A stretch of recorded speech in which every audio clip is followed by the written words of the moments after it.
Assalamualaikum warahmatullahi wabarakatuh.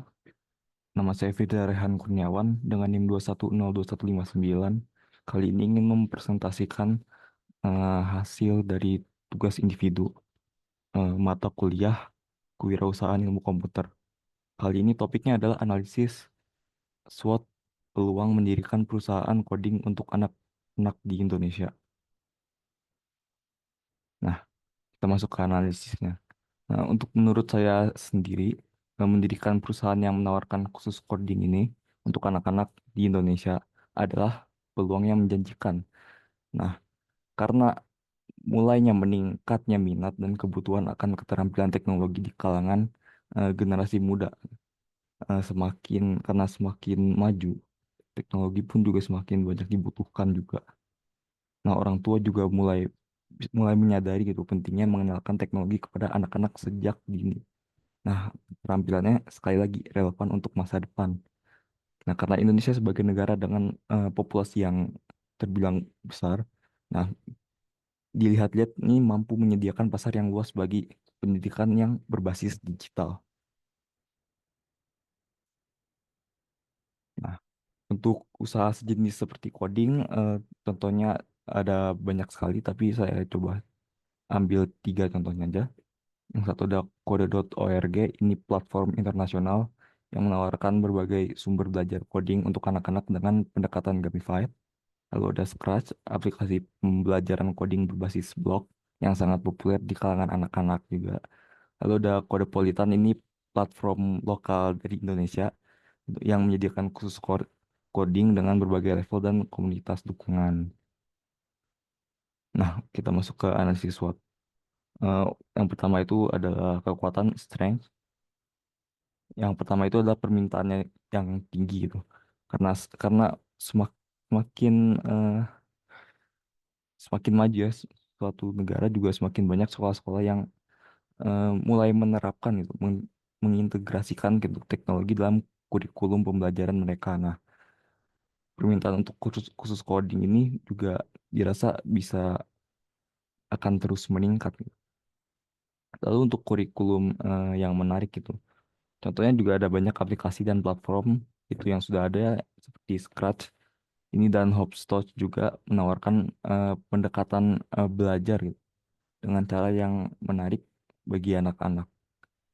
Jadi kurikulumnya bisa disesuaikan dengan teknik-teknik yang lebih menarik-menarik gitu bagi anak-anak. Lalu ada dukungan dari orang tua. Nah, karena seperti yang saya sebut sebelumnya, kesadaran orang tua itu juga perlahan-perlahan meningkat lah gitu.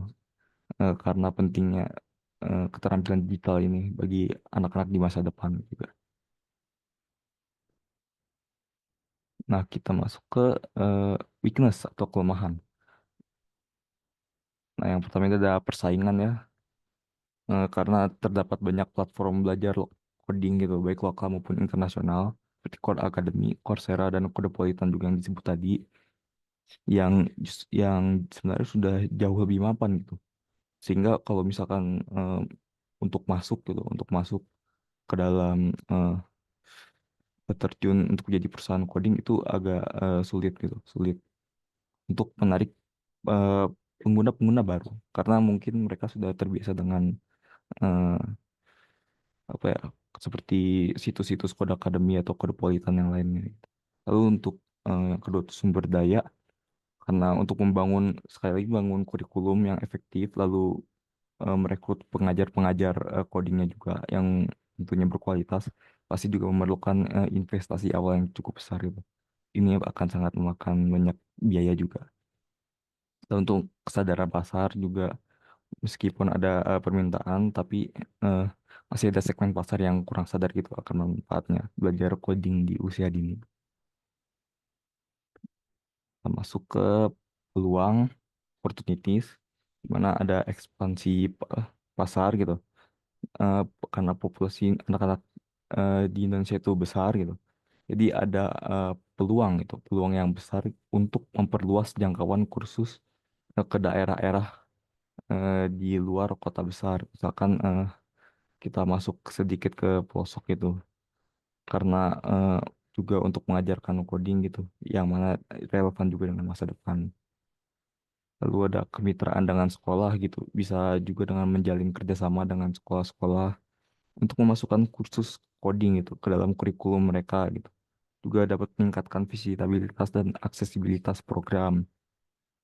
Lalu ada inovasi dalam pembelajaran gitu. Bisa juga dengan mengembangkan metode pembelajaran gitu dan aplikasi interaktif yang dapat menarik lebih banyak siswa untuk belajar codingnya. Lalu yang terakhir ada ancaman, ada threat. Yang pertama ada eh, perubahan teknologi gitu. Dimana kan karena teknologi yang berkembang dengan sangat cepat gitu. Nah, kursus kursusnya juga harus mengikuti gitu, mengikuti tren pasar yang terbaru gitu, agar tidak istilahnya tidak ketinggalan zaman gitu. Karena jika tetap dilakukan, tetap tidak ada pembaruan gitu, maka ketinggalan zaman jadi usang gitu. Maka bisa jadi murid-murid lebih memilih kursus-kursus yang lebih baru, yang jauh lebih menarik gitu. Lalu ada regulasi pemerintah gitu. Karena kebijakan pemerintah terkait pendidikan dan teknologi juga dapat mempengaruhi eh, operasi-operasi bisnis. Misalnya nanti ada misal seperti peraturan-peraturan baru gitu untuk anak-anak, misalkan harus apakah harus seperti diwajibkan eh, untuk belajar coding dan bagaimana sebagainya. Lalu juga ada pandemi dan krisis ekonomi gitu. Situasi seperti pandemi COVID-19 itu atau misalkan di, dilanda Indonesia dilanda krisis ekonomi yang besar itu juga dapat mempengaruhi kemampuan orang tua untuk membayar kursus tambahan gitu untuk anak-anak mereka. Eh, Sepertinya itu saja yang bisa saya sampaikan. Kurang lebihnya mohon maaf. Wassalamualaikum warahmatullahi wabarakatuh.